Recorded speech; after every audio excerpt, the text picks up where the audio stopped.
मैं छोटे बच्चों की कतरन से बनाई हुई कच्छे और बनियान बेचा करती थी। अगर कोई मुझसे छोटे बच्चों के कच्छे बनियान लेने के लिए आता तो कोई मुझे आंटी कहता, कोई मुझे मौसी कहता, तो कोई मुझे दादी कहता। उनकी ज़ुबान ये सुनकर मैं खुश हो जाती थी। वैसे मेरा इस दुनिया में कोई नहीं था, लेकिन मैं किसी अपने के साथ रहने के लिए बेचैन थी। मेरी कोई औलाद होती या कोई बहन या भाई, माँ बाप या कोई मेरा जीवन साथी, सब मुझसे दूर चले गए थे। कुछ भी तो नहीं था मेरे पास और मैं अपने जीने के लिए ये काम करती थी। एक दिन मेरे पास एक बच्चा आया जो एक बार पहले भी आ चुका था। गोल मटोल सा प्यारा बच्चा मुझे बहुत खूबसूरत लगता था, लेकिन आज वो अकेला नहीं था। उसके माँ बाप भी उसके साथ आए थे। उसने मुझसे कपड़े खिलौने लिए थे और कहा था कि पैसे मेरे पापा देंगे। जैसे ही उसके पापा मेरे सामने आए, मैं हैरान रह गई। मेरे कदमों तले से जमीन निकल गई, क्योंकि उसका बाप तो मेरा सगा। मेरा नाम विमलेश है। मैं अपनी ज़िंदगी को बर्बाद करके अब आखिरकार कुछ हासिल करने का इरादा किया था, क्योंकि मेरी ज़िंदगी तो बीत गई थी, लेकिन अब मुझे मेरी सारी मेहनतों का फल मिलने वाला था। पहले तो मेरे पास सब कुछ था, लेकिन मेरी किस्मत ने मुझे एक ऐसे मोड़ पर लाकर खड़ा कर दिया था जहां अपनी इच्छाओं की पूर्ति के लिए मुश्किलों का सामना करना पड़ता था। मेरी शादी एक ऐसे आदमी से कर दी गई थी जो उम्र में मुझसे दुगना बड़ा था। वह बीमार रहता था, जिंदगी के आखिरी सांस ले रहा था, लेकिन उसके पास बहुत ज़्यादा दौलत थी। मैंने इस रिश्ते को इसलिए स्वीकार किया था क्योंकि मेरे पास कोई और रास्ता नहीं था। मैंने अपना फैसला उनके ऊपर डाल दिया था। टाइम बीत गया और एक दिन वह इस दुनिया से चला गया। उस टाइम मेरा बेटा मनीष जवान हो चुका था। मैंने कभी दूसरी शादी के बारे में नहीं सोचा था, क्योंकि मैं जानती थी मेरे पास दौलत मौजूद है, हमारी ज़िंदगी को आसान बना सकते थे। मेरे पति ने अपनी सारी दौलत मेरे नाम कर दी थी, लेकिन हालात इतने आसान नहीं थे। कुछ दूर के रिश्तेदार सामने आ गए थे। उन्होंने जायदाद पर हक जताने की कोशिश की थी, लेकिन मुझे यकीन था वह झूठे साबित हो जाएंगे। मैंने उन समस्याओं को नज़रअंदाज किया और सोचा कि जब सब कुछ मेरे कब्जे में आ जाएगा तब मैं अपने बेटे की ज़िंदगी को संवारूंगी। मनीष की पसंद की एक लड़की थी और उससे शादी करना चाहता था। मैंने फैसला किया था जब दौलत हाथ में आएगी तब मैं धूमधाम से उसकी शादी करूंगी। लेकिन लड़की वालों को बहुत जल्दी थी। वे अपनी बेटी की शादी करके घर से विदा कर देना चाहते थे और उनका जोर जबरदस्ती बढ़ता गया। मैं अपनी समस्याओं को देखते हुए कर्जा लेकर शादी करवा दी थी। मैं तसल्ली में थी जैसे ही दौलत हाथ आएगी मैं एक ही दिन में कर्जा उतार दूंगी। इस कर्ज के बारे में मेरे बेटे को पता नहीं था। मैंने उसे नहीं बताया था, कहीं ये सोचकर परेशान न हो कि मेरी शादी कर्ज पर हुई है। मैं चाहती थी वह अपनी शादीशुदा जिंदगी में खुश रहे। मुझे कर्ज देने वाली मेरी एक बहुत करीबी दोस्त थी जिसे मैंने कर्जा लिया था। उसने कहा कि जितनी मर्जी पैसे ले लो, वैसे भी तुम्हारे पास तो करोड़ों की दौलत हाथ लगने वाली है। मैंने कहा बिल्कुल ऐसी ही बात है। सारी समस्याएं आसानी से तय हो गई थी। मेरी बहू सोनाक्षी अब हमारे घर आ चुकी थी। मनीष और सोनाक्षी एक दूसरे के साथ बहुत खुश थे। हमारा घर उम्मीदों से भरा हुआ था। सबको यकीन था बहुत जल्द हमारी जिंदगी बदलने वाली है। हम उस किराए के मकान से निकलकर एक शानदार घर में अपना भविष्य बिताएंगे, एक अच्छी गाड़ी खरीदेंगे और सारी इच्छाएं पूरी कर लेंगे जो अभी तक सपनों के सूरत में थी। लेकिन हकीकत हमेशा बिल्कुल अलग चाहती है। कानूनी कार्रवाइयों में टाइम लग रहा था।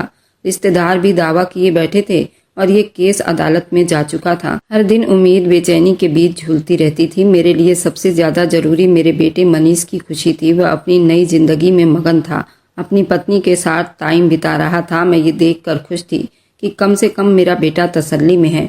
घर की आर्थिक समस्याएं बड़ी मुश्किल में बीत रही थी, लेकिन मैंने किसी को महसूस नहीं होने दिया। मैं चाहती थी कि सोनाक्षी को किसी चीज़ की कमी ना हो, वह इस घर में सुकून महसूस करे और मनीष को ये फिक्र ना हो कि मैं किसी परेशानी में हूँ। मैं अपने बेटे के चेहरे पर मुस्कुराहट देखने के लिए हर तरह के जतन किए थी। मैं जानती थी ये सब कुछ दिनों की समस्याएं हैं। दौलत मिलने में वक्त लग रहा था, लेकिन आखिरकार सब कुछ मेरे ही कब्जे में आना था। मेरी बहू फिलहाल तो सबके साथ अच्छे से पेश आ रही थी कि वे थोड़ी लालची जरूर थी। मेरे बेटे ने उसको भी जायदाद के बारे में बता दिया था। वह कहने लगी कि आपने सारे इंतजाम तो बहुत अच्छे से की मम्मी जी, लेकिन मुझे सोना नहीं चढ़ाया। मैंने कहा कि सोने की सेट भी हैं उस जायदाद में, वह सारे के सारे तुम ही ले लेना। और हर दिन मुझसे पूछती थी कि वे कितने सेट हैं, कब मिलेंगे। मैंने सारे पैसे अपने ऊपर खर्च तो नहीं करना था।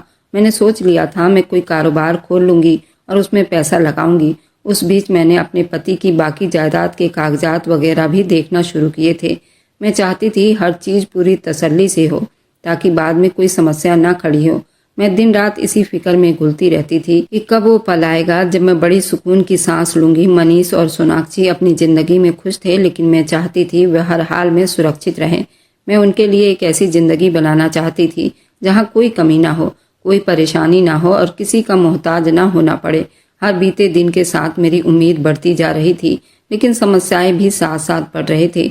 जायदाद के मुकदमे पर तारीख पर तारीख दी जा रही थी और कानूनी दाव पेच बहुत भारी पड़ रहे थे। मैंने कभी नहीं सोचा था कि दौलत जो मेरे नाम थी उसे हासिल करने में इतनी मुश्किल आएगी। मैंने हमेशा यही समझा था कि जब टाइम आएगा सब कुछ आसानी से मेरे पास आ जाएगा, लेकिन अब ये समस्या मेरी औकात से ज्यादा उलझ चुका था। मनीष को एहसास नहीं था कि मैं किस समस्याओं से गुजर रही हूँ, क्योंकि मैंने कभी उसे परेशान होने नहीं दिया। मैंने हमेशा अपनी परेशानियां खुद पर रखी और उसे एक सुकून की जिंदगी देने की कोशिश की। लेकिन अब मुझे इंतजार था उस दिन का जब अदालत फैसला कर देगी, जब वो दौलत जो मेरे हिस्से की है मेरे हाथ में आएगी। इंतजार था उस दिन का जब मैं कर्जा उतार दूंगी, जब मैं अपने बेटे और बहू के लिए एक अच्छी जिंदगी बना सकूंगी। मैंने सब कुछ मनीष के लिए सोचा था, उसके लिए सपने देखे थे। अब मुझे उस दिन का इंतजार था जब ये सपना हकीकत में बदलेगी। मैंने ये बात नोट की थी, सोनाक्षी काफी लालची थी, लेकिन लालची होना कोई पाप की बात तो नहीं थी। कुछ लोगों की आदत होती है ऐसी।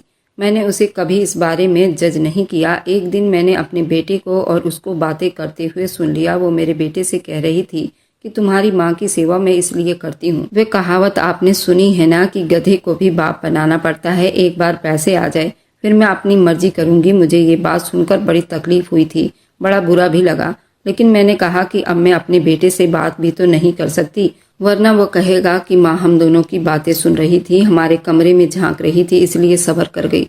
वैसे भी अभी मेरे पास फिक्र करने के लिए और बहुत सारी समस्याएं थी, क्योंकि ये समस्याएं बहुत गंभीर होती जा रही थी और हर दिन एक नई परीक्षाएं लेकर अदालत खड़ी हो जाती थी।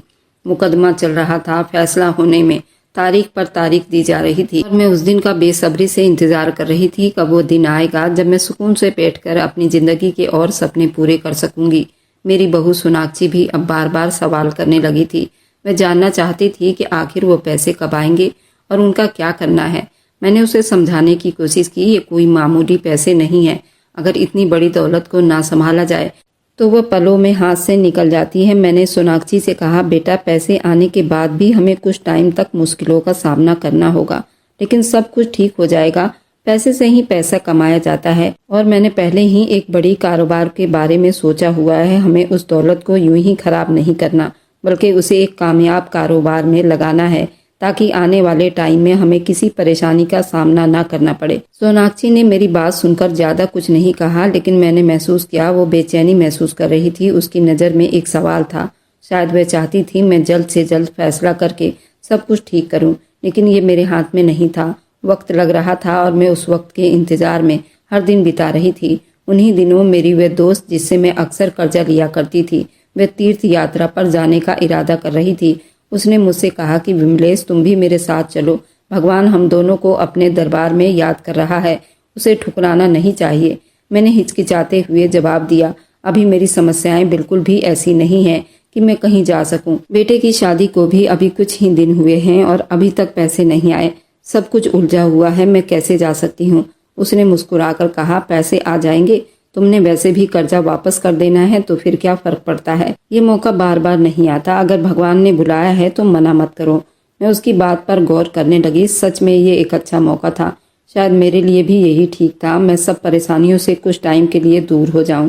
मैंने फैसला कर लिया कि मैं उसके साथ तीर्थ यात्रा पर जाऊंगी। मैंने मनीष और सोनाक्षी से बात की, लेकिन वो पहले ही तय कर चुके थे कि जब भी वो जाएंगे वे दोनों पति पत्नी अकेले जाएंगे। मैंने सोचा कि अगर मैं उनके साथ नहीं जा सकती तो फिर अपनी सहेली के साथ चली जाती हूँ।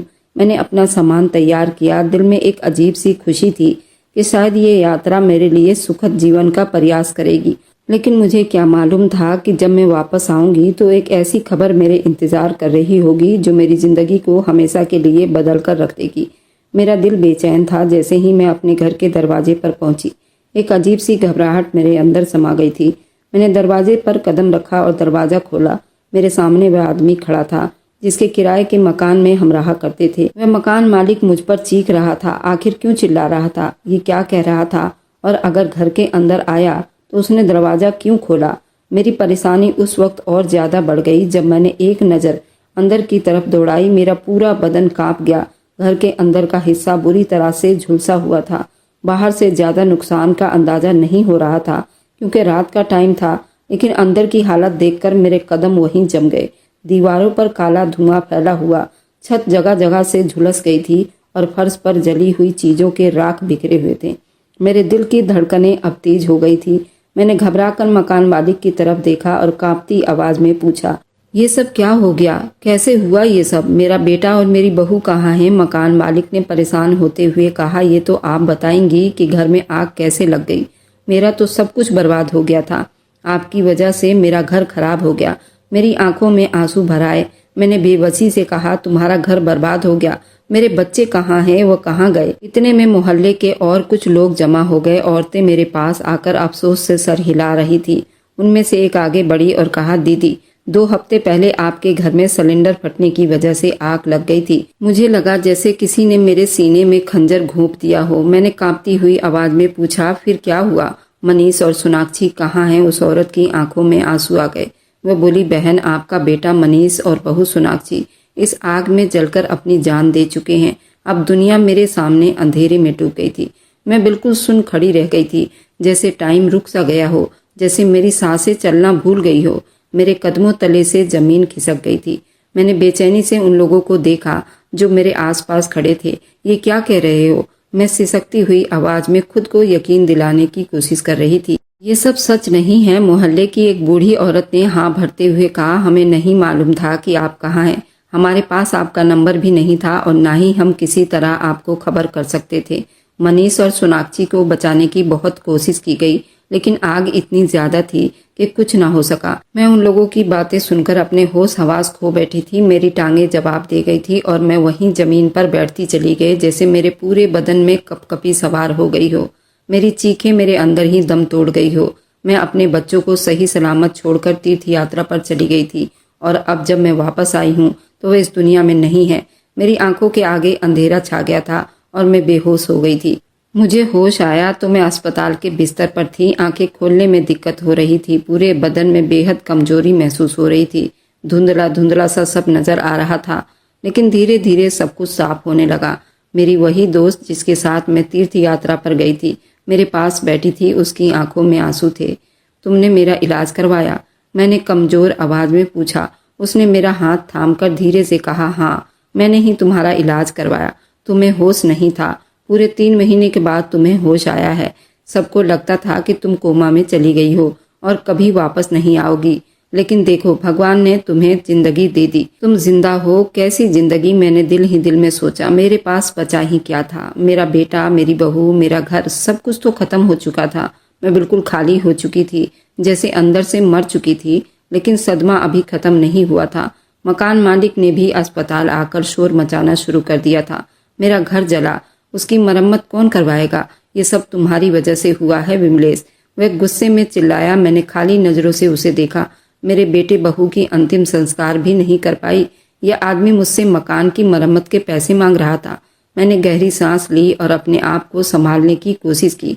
मुझे उन पैसों के बारे में मालूम करना था जो मेरे पति की जायदाद से आने वाले थे। मैंने जैसे ही इस बारे में पता किया तो मुझे एक और खबर मिली जिसने मुझे और ज्यादा हैरान कर दिया। मैंने कांपते हुए हाथों से फोन उठाया और वकील को कॉल मिलाया। मेरा दिल तेजी से धड़क रहा था, जैसे कोई मुसीबत आने वाली हो। मैंने बेसब्री से पूछा, मेरे पति के जायदाद के पैसे कहाँ हैं? वकील की आवाज नॉर्मल थी, जैसे कुछ हुआ ही ना हो। विमलेश जी, हमने सारे पैसे, आपके पति के जायदाद के कागज, सोने, जेवर और बाकी सब कुछ आपके घर पर भिजवा दिया था। ये सब कुछ आपके बेटे मनीष के हवाले कर दिया था। मेरे पैरों के नीचे से जमीन निकल गई। ये कब की बात है वकील साहब? मैंने हैरान होते हुए उस दिन की तारीख पूछी थी। जो तारीख वकील ने बताई, मैंने तेजी से दिमाग में हिसाब लगाया। वह तारीख तो वही थी जब मैं तीर्थ यात्रा पर जा चुकी थी, यानी कि ये सब कुछ मेरे बेटे के पास था और ये हादसा उसी के 2 दिन के बाद हुआ था। तो इसका मतलब था वे सारे पैसे, जायदाद, कागजात, जेवर, सब कुछ उस आग के लपेटे में आकर राख बन चुका था। सब कुछ लुट चुका था। मेरी आंखों के सामने अंधेरा छा गया था। मैंने कांपते हुए अपने दोस्त पार्वती से कहा, अब मैं तुम्हारा कर्जा कैसे चुकता करूंगी। पार्वती ने गहरी सांस ली और अपनी उंगलियां मोड़ने लगी। ये कोई छोटा कर्जा नहीं है विमलेश, पूरे 20 लाख रुपए का कर्जा है। अगर समस्या थोड़ी बहुत पैसों की होती तो मैं खुद तुम्हें कह देती कि छोड़ दो, मत लौटाओ, लेकिन तुम्हें अंदाजा है ना कि मैंने ये पैसे कहाँ से लिए थे। मैं चुप रही, मेरी जुबान सिल चुके थे। पार्वती ने सर झुकाया और धीरे से बोली, मैंने ये पैसे अपने पति से मंगवाए थे। वह विदेश में था और जब मैंने तुम्हारे लिए कर्ज मांगा तो वो पहले ही शक में था। उसने कहा था तुम्हारे दोस्त है तो मैं पैसे दे देता हूँ, लेकिन देख लेना कहीं धोखा ना हो जाए। अब मैं उसे क्या जवाब दूंगी, वह तो मुझे डिवोर्स भी दे देगा। पार्वती के आंखों में आंसू थे, लेकिन वह सख्त बनने की कोशिश कर रही थी। उसके शब्द में बहुत गंभीरता और गम महसूस हो रहा था। सबसे बढ़कर डर था अपने घर को बिखरता देखने का डर। मुझे लगा जैसे मैं सांस नहीं ले पा रही। एक तरफ मेरा सब कुछ खत्म हो चुका था, दूसरी तरफ पार्वती का घर भी अब मेरी वजह से बर्बाद होने के कतार पर था। मकान मालिक का गुस्सा पहले ही मेरे सर पर सवार था। अस्पताल आकर ऊंची आवाजों में चिल्लाया था, मेरा 17 लाख का घर बर्बाद कर दिया तुम लोगों ने, ये तुम्हारी लापरवाही की वजह से हुआ है। मैंने बेबसी से समझाने की कोशिश की, ये एक हादसा था, हमने जानबूझकर तो कुछ भी नहीं किया, भगवान की मर्जी थी। मैं खुद भी तो अपने बच्चों से हाथ धो बैठी हूँ, मेरे पास कुछ भी नहीं बचा। लेकिन वह सुनने को तैयार ही नहीं था। तुम्हारी अपनी गलती की सजा मुझे क्यों मिला, तुम्हें मेरा नुकसान पूरा करना होगा। मोहल्ले के कुछ लोग बीच में आए और उसे समझाने लगे, ये औरत खुद बेसहारा हो चुकी है, उसके पास कुछ भी नहीं बचा, तुम किस चीज की मांग कर रहे हो, ये बेचारी कहाँ से देगी अब पैसे। मकान मालिक आखिरकार चुप हो गया, लेकिन उसकी नजरों में मैं बुरी बन चुकी थी। मैं जानती थी वह इस बात को आसानी से नहीं भूलेगा। पार्वती अभी चुप खड़ी थी, लेकिन उसके चेहरे पर उदासी थी। मैंने अपने कानों और हाथों में पहने हुए कुछ सोने के जेवर उतार कर उसके हथेली पर रख दिए। फिलहाल मेरे पास यही कुछ बचा था। पार्वती ने जेवर को अपनी हथेली में देखा, फिर एक नजर मुझ पर डाली। वह कुछ पल चुप रही, जैसे कुछ सोच रही हो, फिर कुछ कहे बिना आखिरकार उसने एक ठंडी सांस भरी और जेवर मुट्ठी में दबा लिए। ये काफी तो नहीं है, लेकिन मैं फिलहाल अपने पति को कुछ दे तो सकूंगी। मैं जानती थी ये काफी नहीं था। 20 लाख के कर्ज के बदले कुछ जेवर मायने नहीं रखते थे, लेकिन मेरे पास उस टाइम देने के लिए कुछ और था ही नहीं। अब मैं कहाँ जाती, मैं किसके दरवाजे भीख मांगती। मैं पूरी तरह खाली हाथ हो चुकी थी। ऐसी हालत में मैं अपने लिए एक नए रास्ते पर निकलने का फैसला किया। मेरे पास ना घर था, ना जायदाद और ना ही पैसे। जो थोड़े बहुत पैसे मेरे पास बचे थे, मैंने उनसे एक छोटा सा कारोबार शुरू करने का सोचा। अलग अलग बाजारों से बच्चे के खिलौने खरीदे और थोड़े बहुत कतरन जो बहुत सस्ती दामों में मिलती थी, उसका मैंने बच्चों का कच्छा और बनियान बनाया करती थी और घूम घूम कर बेचा करती थी। बच्चों का दिल बहलाने वाली चीजों से मैं अपना पेट पाल रही थी। मैं रोजाना एक पार्क में जाकर खिलौने बेचने लगी। वही पार्क जहां माँ बाप अपने बच्चों के साथ कुछ टाइम बिताने के लिए आते थे। मैंने एक चादर बिछाई और खिलौने सजा दिए। कभी कोई बच्चा जिद करता, कभी कोई माँ नरमी से पूछती थी ये कितने का है। सब कुछ बताने में आप लोगों को जितना आसान लग रहा है, उस वक्त को जीने और महसूस करने में उतना ही ज्यादा मुश्किल था। एक दिन पहले मैं खुद मालकिन थी, एक माँ थी, एक पत्नी थी और आज मैं एक गुमनाम औरत थी जो रोड के किनारे खिलौने बेचकर जिंदा रहने की कोशिश कर रही थी। हर दिन एक नई परीक्षाएं लेकर आता था। कुछ दिन अच्छे बीत जाते थे और दिन बिल्कुल खाली रह जाती थी, लेकिन मैंने खुद को संभालने की कोशिश की क्योंकि मेरे पास और कोई रास्ता नहीं था। मुझे नहीं मालूम था कि मेरी जिंदगी अब कहाँ जा रही थी। मैं अक्सर अपनी शादी के दिनों को याद करती जब मुझे एक बूढ़े आदमी के साथ ब्याह दिया गया था। उस वक्त मेरा दिल खुश नहीं था, बल्कि दिल ही दिल में बहुत दुख था। मेरी शादी किसी मेरे उम्र के खूबसूरत नौजवान से क्यों ना हुई। मैं जवान थी, खूबसूरत थी, सपने देखने की उम्र थी। मेरा पति मुझसे कई साल बड़ा था, लेकिन टाइम के साथ साथ मैंने ये सीख लिया कि जिंदगी हमेशा अपनी इच्छाओं के हिसाब से नहीं चलती। मेरे पति के पास दौलत थी और धीरे धीरे मुझे एहसास होने लगा पैसों से सब कुछ नहीं खरीदा जा सकता, तो कम से कम दिमागी सुकून तो हासिल किया जा सकता है। वो मेरा बेहद ख्याल रखता था, मेरी हर ज़रूरत को पूरी करता था, मुझे सब कुछ देता था जो एक औरत को खुश रखने के लिए काफ़ी हो सकता था। मुझे आज भी वह दिन याद आता है जब वह रोजाना मुझे खर्चे के पैसे दिया करता था। हमारे समाज में अक्सर पति पत्नी को खर्च देने में चिकचिकबाजी करते हैं, लेकिन वो मेरे हाथ में पैसे रखकर कहता था, ये तुम्हारे अपने पैसे हैं, जो चाहे खरीद लो, अपने लिए कपड़े ले लो, खाने पीने की चीजें ले लो, जहां दिल करे जाओ। पहले पहल में इस मोहब्बत को स्वीकार करने से झिझक रही थी, लेकिन टाइम के साथ साथ उसने पैसों से मेरा दिल जीत लिया था। मेरी जिंदगी में एक सुकून था, मुझे किसी बात की कोई फिक्र नहीं थी, ना किसी चीज की कमी महसूस होती थी, ना किसी के आगे हाथ फैलाने की जरूरत पड़ती थी। मेरे पास सब कुछ था, ऐशो आराम, जो बहुत सी औरतों को नसीब नहीं होता। लेकिन आज मेरी जिंदगी बदल चुकी थी। अब मेरे पास पैसे, सारे ऐशो आराम थे और आज हर दिन मेरे लिए एक नई परीक्षाएं लेकर आता था। मुझे हर टाइम कमाई की फिक्र रहती है। हर पल ये सोच परेशान करती थी कि कल का दिन कैसे बीतेगा। मेरी कमाई होती भी कितनी थी, सिर्फ इतनी कि किसी तरह 2 टाइम का खाना चल जाए, रात को छत मिल जाए और अगला दिन देखने के लिए कुछ उम्मीद बाकी रहे। मैं एक अनाथ आश्रम में रहा करती थी, जहां मेरे जैसे कई बेसहारा लोग अपनी जिंदगी बिता रहे थे। मैं अपने खिलौने बेचती, थोड़े बहुत पैसे कमाती और रात को अनाथ आश्रम में बिस्तर पर गिर जाती, नींद में खो जाती। वह छत जो सिर्फ सर छुपाने के लिए थी, लेकिन अपना होने का एहसास नहीं देती थी। मैं अक्सर सोचती थी कि मेरी जिंदगी इतनी बेकार कैसे हो गई। मैंने कभी नहीं सोचा था कि मैं इस हाल में आ जाऊंगी। मैं तो एक आराम और खुशहाल जिंदगी बिता रही थी। औलाद को खोने का गम अपनी जगह था, बहू को खोने का दुख अपनी जगह था, लेकिन गरीबी, बेबसी, लाचारी वह चीज थी जिनका मैंने कभी सपने में भी नहीं सोचा था।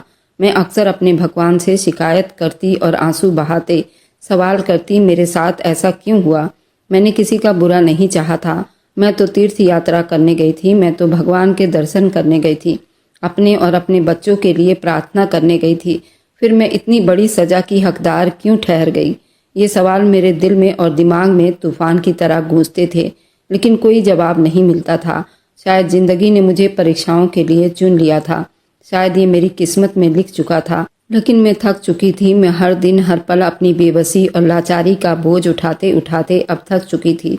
और सबसे ज्यादा तकलीफ उस बात की थी, मुझे अभी तक समझ नहीं आ रहा था कि मुझे किस पाप की सजा भुगतनी पड़ रही है। वक्त के बीतने का एहसास तब होता जब जिंदगी में कोई खुशी या बदलाव आए, मगर मेरी जिंदगी पर तो जैसे कोई फर्क ही नहीं पड़ रहा था।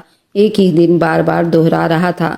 हर दिन की समस्याओं से थक चुकी थी। न रात की खबर, न किसी अपनों की खुशी का, न किसी त्योहार का इंतजार। बस जिंदगी कट रही थी, बीत रही थी। ये मामूली से कारोबार करते हुए 3-4 साल बीत चुके थे। मैं पार्क में बैठकर खिलौने बेचती, छोटे बच्चों के कपड़े बेचती, मासूम चेहरे को देखती, कभी कभी अपने बेटे की याद में खो जाती। जो कुछ मेरे पास था वह सिर्फ यादें थी और उन यादों के साथ मैंने जीना सीख लिया था।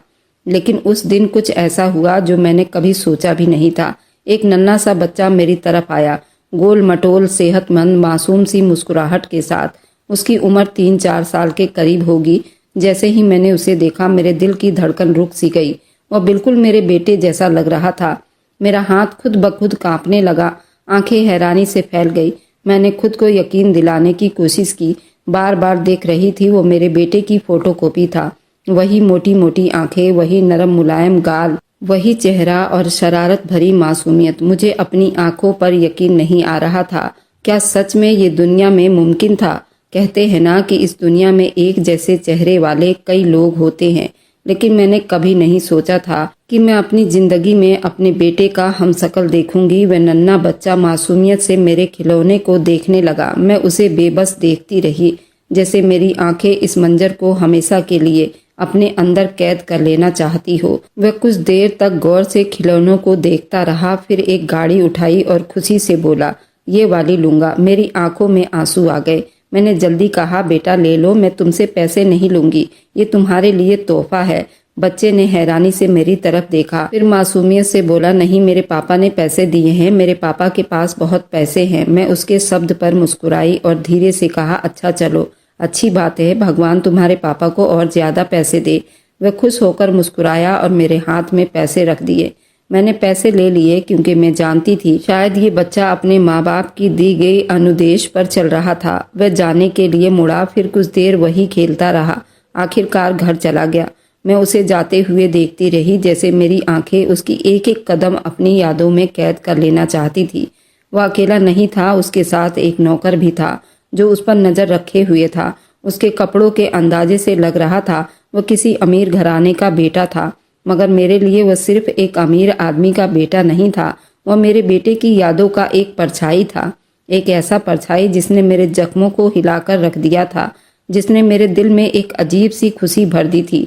मैंने धीरे से अपनी आंखें बंद की और अपने दिल में एक प्रार्थना की। शायद ये पल, ये एहसास, ये मासूम बच्चा, सब कुछ किसी खास मकसद के लिए मेरे सामने आया था, या शायद जिंदगी ने मेरे लिए कोई और कहानी लिखी थी जिसका फैसला आज मेरे सामने खुला था। अब तो मेरी जिंदगी का एक ही मकसद था, अक्षय को देखना, उसका इंतजार करना। वह बच्चा जो मेरे बेटे की फोटोकॉपी था, उससे बात करना, उसकी मासूम बातों में खो जाना मेरे दिन का सबसे खूबसूरत पल बन चुका था। मैंने एक दिन उसका नाम पूछा तो उसने मासूमियत से कहा, मेरा नाम अक्षय है। ये नाम भी मेरे दिल को लगा, जैसे किसी ने मेरे जख्मों पर मरहम लगा दिया हो। अक्षय रोजाना अपने नौकर के साथ आता था, मेरे खिलौनों से खेलता था और खुशी खुशी घर चला जाता। मैं उसे जाता देखती रहती और अगले दिन का इंतजार में बैठ जाती।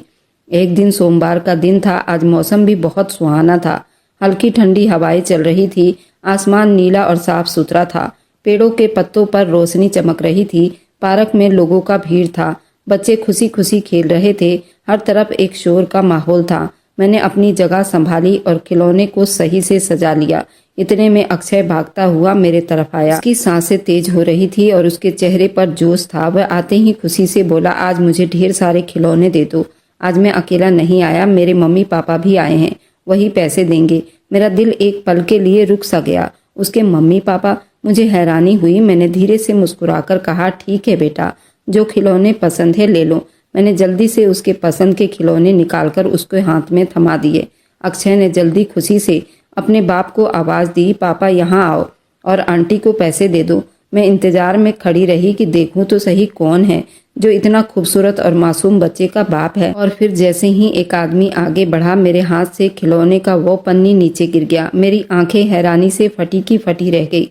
ये कैसे हो सकता है? मैं ये क्या देख रही हूँ? मेरा पूरा बदन कांपने लगा। मैंने सांस रोक ली। मेरा दिल जोर जोर से धड़कने लगा। मैं बगैर कुछ सोचे अपने कदम आगे बढ़ा दिए और उस आदमी को अपनी बाहों में भर लिया। मेरा बेटा! मैं रो पड़ी। ये मेरा बेटा है, ये मेरा बेटा है। मेरे पीछे मेरी बहू भी खड़ी थी, सर झुकाए शर्मिंदा से चुप खड़ी थी। मैंने अपने हाथों से अपने बेटे का चेहरा चूमने लगी। तुम लोग जिंदा हो? मुझे तो बताया गया था कि तुम लोग इस दुनिया में नहीं रहे। वह घर जल गया था, सब खत्म हो गया है। मैंने ये सब कैसे सहा? मेरी ममता बिलक बिलक कर रो रही थी। मैं बहुत रोए जा रही थी। अपने बेटे का चेहरा हाथों में चूमती थी। कभी अपनी बहू को देखती थी, कभी अक्षय को, लेकिन मेरा बेटा चुप खड़ा था। वह कुछ नहीं कह रहा था। उसके चेहरे पर अफसोस था, शर्मिंदगी थी, डर था। फिर जब उसने बोलना शुरू किया तो उसकी कही बातों ने मेरे कदमों तले से जमीन खींच ली थी। मैं हैरान रह गई। बेटे के मिलने पर खुश हो जाऊं या फिर ऐसे बेटे को छोड़कर हमेशा के लिए चली जाऊं? वे लोग मुझे अपने साथ ले गए। मैं चुप से उनके पीछे चलती रही। मुझे समझ नहीं आ रहा था मैं खुशी महसूस करूं या दुख। मैं अपने बेटे को सालों के बाद देख रही थी, लेकिन जो हकीकत अभी मेरे सामने आने वाली थी उसको शायद मैं बर्दाश्त न कर पाती। कुछ ही पलों में हम एक बड़े और शानदार बंगले के सामने जा पहुंचे थे। मैंने हैरानी से उस आलीशान घर को देखा। गेट के बाहर 2 चौकीदार खड़े थे। हर चीज में खूबसूरती झलक रही थी। मैंने एक पल के लिए खुद से सवाल किया, ये सब मेरे बेटे ने कैसे हासिल कर लिया? दरवाजा खुला और जैसे ही मैंने अंदर दाखिल हुई, मेरी आंखें एक पल के लिए चौंधिया सी गई। हर चीज ठीक थी, हर एक चीज को सजाया हुआ था। घर में नौकर चाकर भी थे। बड़ी बड़ी गाड़ियां, महंगे कालीने, कीमती फर्नीचर, ये सब देखकर मेरे दिल में एक अजीब सा एहसास जाग गया। सच में ये मेरे ही बेटे का घर था। वही बेटा जो कभी 2 टाइम की रोटी के लिए मेहनत करता था, जो मामूली सी नौकरी बड़ी मुश्किल से करता था। मुझे एक नरम और आरामदेह सोफे पर बैठाया गया। मैं चुप से अफसोस से देखती रही। कुछ पल ऐसे ही बीत गए। फिर मेरे बेटे ने मेरी तरफ देखा और धीमे शब्दों में कहा, मम्मी, मैं जानता हूँ कि आप बहुत हैरान हैं। आपको यकीन नहीं आ रहा कि मैं और सोनाक्षी जिंदा है, लेकिन मैं आपको सच बताना चाहता हूँ। मैंने कोई जवाब नहीं दिया, बस चुप से उनकी तरफ देखा और वह गहरी सांस लेकर बोला, मम्मी, जब आप तीर्थ यात्रा करने गई थी तो 2 दिन के बाद ही हमारे अकाउंट में पैसे आ गए थे। वह सब कुछ हमारे हाथ में आ गया था, जिसे हमने कभी सपने में भी नहीं देखा था। दौलत, जायदाद, सब कुछ। और मम्मी, हम लालची हो गए थे। मेरा दिल जैसे धक से रह गया था। मैंने सांस रोका और नजर उस पर जमा ली। सोनाक्षी कहने लगी, जब आप वापस आती तो उन पैसों को अपने तरीके से खर्च करती, हमें तो बस अपने हिसाब से ही देती। उसने एक टेढ़ी हंसी हंसकर कहने लगी, आप हमें सिखाती कि पैसा कैसे खर्च करना है और हम पर अपना एहसान जताती रहती, और क्या पता हमें आप पैसे भी ना देती। सोनाक्षी की बातें सुनकर मेरी सांसें तेज हो गई। सोनाक्षी ने कहा कि फिर हमने ऐसा तरीका निकाला कि सारी दौलत हमारे हाथ में आ गई।